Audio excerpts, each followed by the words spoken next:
नरेंद्र मोदींच्या आज राज्यात 3 सभा। संभाजीनगरमधील चिकलठाण्यात पहिली सभा तर संध्याकाळी शिवाजी पार्कात मोदींची सभा।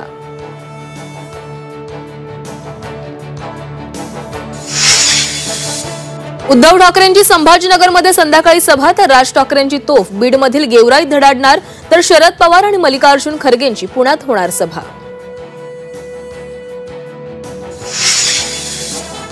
सोलापुरात जाहीर सभेत असदुद्दीन ओवैसींना पोलिसांची नोटीस। भाषणात कोणत्याच समाजाच्या भावना दुखावू नका, प्रक्षोभक भाषण न करण्याचे आदेश।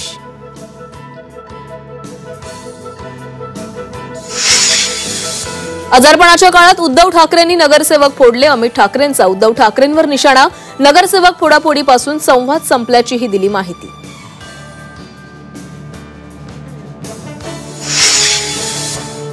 जालन्यात राष्ट्रवादी काँग्रेस शरदचंद्र पवार पक्षाचे उमेदवार चंद्रकांत दानवेंच्या गाडीवर दगडफेक। एक कार्यकर्ता जखमी, वाहनाचं नुकसान।